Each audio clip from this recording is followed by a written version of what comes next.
The Lost Child series has been nothing short of powerful, meaningful, and deeply relatable. I created this series because I know firsthand how childhood trauma isn't just something that happens and passes. It lingers. It shapes the way we see the world, how we feel, how we act, and even how we love. For some, that trauma becomes a silent motivator. It fuels their drive to succeed, to prove something, to heal. For others, it breaks them. It changes them. It silences dreams and alters identity. But through this series, I had the honor of featuring 9 incredible guests. Each one brought their own unique story. Some unbelievable, some heartbreaking, and some unforgettable. Though their traumas were different, the one thing they shared was resilience. Every guest chose to survive, to live with the pain, to embrace it, and somehow turn it into strength. I've created a powerful compilation of life lessons from each guest. Lessons you can take with you, apply, and carry as reminders that you're never alone.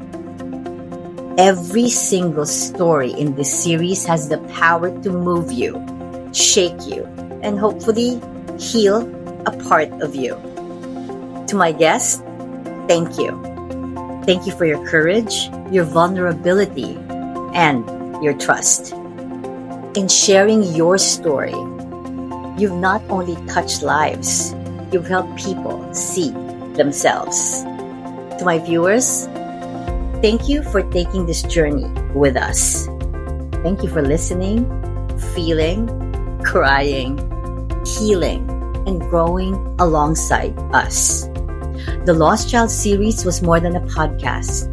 It was a movement of healing. And this is just the beginning. Please continue to tune into my podcast, Intentional Excellence, where my mission is to bring stories that inspire, challenge, and empower. Together, we will keep learning, growing, and healing, one episode at a time. From the bottom of my heart, thank you. Enjoy this compilation.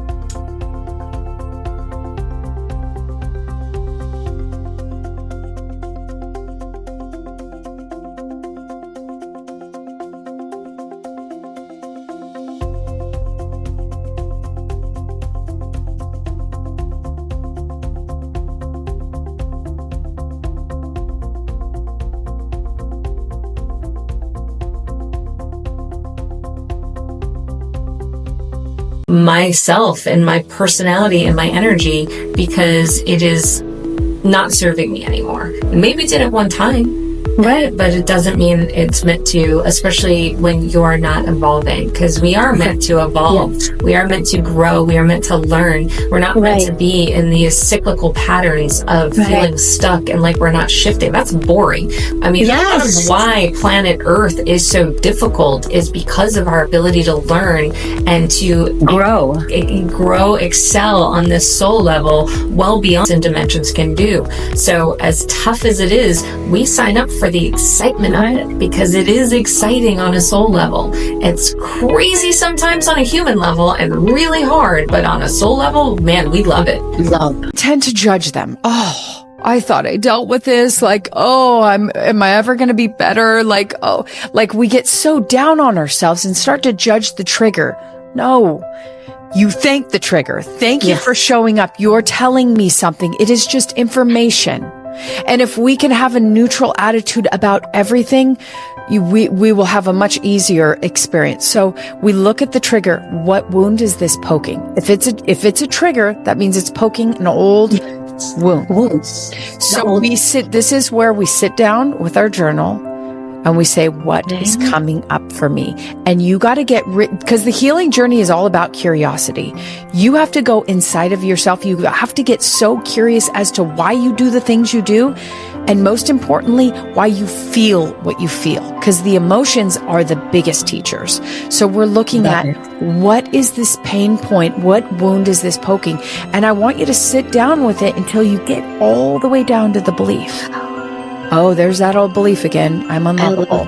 I think it's about, very briefly, building yourself a toolkit. It's knowing that the things that you can go to when you feel that you may be heading into a space where you need time for yourself, or you may not be feeling very happy, or whatever, because we are human, and we're still going to go through emotions and situations, no matter what age we are, no matter what we're doing in life.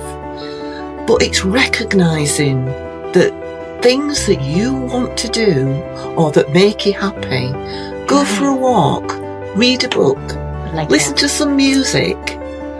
I was listening to Mel Robbins' podcast actually today, and she was talking about the power of listening to music, which was absolutely blew my mind. Wow. She's absolutely amazing. So I would definitely say, even if it's listening to a podcast or finding something that takes you away from what you normally do. I love that. Yeah. I know that. I think what started to happen was the life I wanted to live was pretending to live. And what was happening inside, the inside part started to outweigh what I was trying to do. And when that starts to happen, that's when things start to manifest. Right. So really the advice is, you have to, the question why.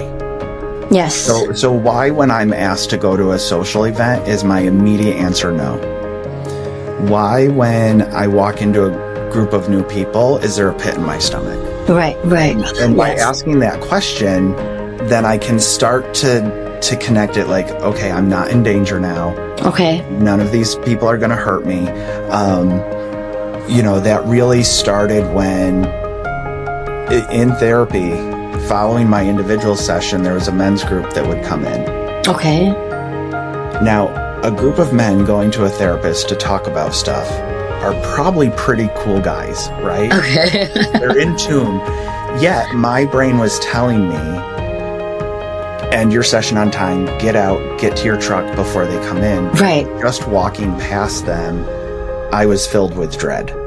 And I eventually had to say, why is that? Right. Through my whole... I think the first thing I'd say to people is, if you've got an opportunity to go to a really deserted hill somewhere where nobody hears you and just stand and scream, shout at the world, that works so well. I have stood on a hill in Crete and screamed my lungs out, and I've done it in a few places in Scotland. When you cry so much here, we call it ugly crying. So really I do ugly crying. And it works as well. It completely works. But for me, my main thing, like getting out, like whatever you have inside, and then just taking it out of your system, whatever way. Right. Definitely, because it's not always healthy to have another person on the end of what you need to get out of your system. Somebody else sometimes doesn't or shouldn't deal with that. Sometimes you just need to have you learn when you've hit the mark that you're so fed up of everything happening to you that you use your resilience to turn it around. Yes. Something inside of you files things away in little boxes in your head. Right. You can lock them. You learn to lock them so they don't open and they don't affect you anymore. And you learn to focus on the positive things. Okay. And the negative things, they don't always go away, but you learn how to manage them in a way that doesn't affect you as much. Whether that's sometimes it might be with medication, sometimes it might be with going to a counselling group. Right. Outreach to your friends, your family, anything like that. however you can find a way to cope with it. Right. Cope with I love it. that. I love that. You know, cross stitch. I said I did cross stitch. You know, if I'm feeling quite frustrated and things have been a bit busy and my head's a bit muddled, I'll sit and I'll do some cross stitch for a couple of hours, and it just calms the mind, kind of thing. Take your mind off things. Because every day can be a good day. It's all how you make it, despite anything that takes place. So I want to make sure that I say that correctly. But every day can be a good day. It's all about how we make it. When we wake up in the morning, we have to command for our day to be a good day. Yes. You understand what I'm saying? You own your And life. even, Yes. that's right. And even as I continue to grow in this spiritual journey, let me tell you something. I still go through stuff. Like, things still come. I'm still a human being. Yes. But what I can tell you is, my mind is in a different place. I have a whole new outlook on my life. I the whole trajectory of my life have changed. You understand? And what happened was, and I always use this, but I had to check the man in the mirror. I had to check the man in the mirror. I had to ask him to make a change. You understand? Wow. Like Michael Jackson's song say, I'm talking about the man in the mirror. I had to bring myself out of that old being and to step into that new realm and to that new individual that he had me to be. And I consider myself as one of his disciples, just as he changed over many disciples. You understand? It gave them a new name. You understand how he turned Simon to Peter. You understand? Yes, he turned Kiera to a Lord Unique. He let me know that I was not defined by my past. That's what we call boundaries. And one of the things that I'm writing about is the power of the word no. It's all about boundaries and telling yourself, like, no, I'm not going to allow that person in right now, or I'm not going to let their negativity in right now. And that is a form of self-care. That is, even if someone is depressed and laying in bed, they could turn around and say, no, I'm not going to give in to my depression right now. And even if getting out of the bed and walking to the kitchen is all you could accomplish today, that's an accomplishment. Baby step. Baby step it. That's an accomplishment. You did that. I love now that. Set your next goal. What's next? Now you're going to go to the kitchen and you're going to make yourself a healthy meal. Even if that is a piece of fruit and some eggs, that's an accomplishment. So you got to start where you're at. Set small, manageable goals and go from there. And the other thing that's very important with self-care is practicing gratitude.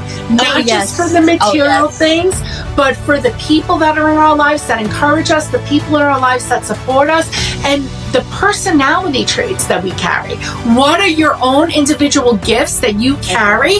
And even if you think, I don't have anything, ask somebody else. What do you like about me? Why are you... The first thing that I want people to know is that you will get through this. Okay.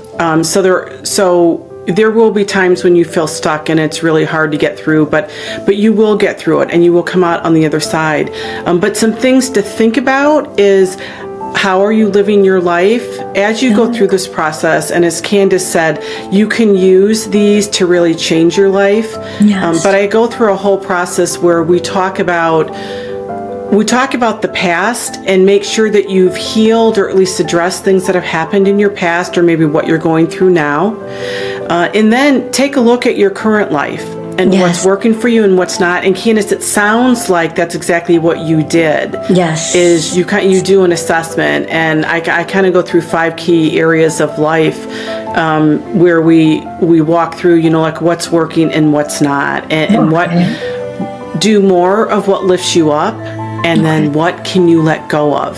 And that's how you start to go along the process and you start becoming a new person. And then I have great activities and more steps, things like the most important word I want people to remember when they're in this very difficult place is possibilities. Because a lot of what I am doing is just encouraging women to consider the possibilities. So you don't have to change tomorrow. You don't have to know how it's done. But if you could just consider the possibility that your life could be different, that's where it all starts. And then after the possibilities, we start dreaming, what could this life really look like? so excited. And honestly, I really, really wish that I found the burlesque and dance community before I lost like 10 pounds, because the bodies are beautiful.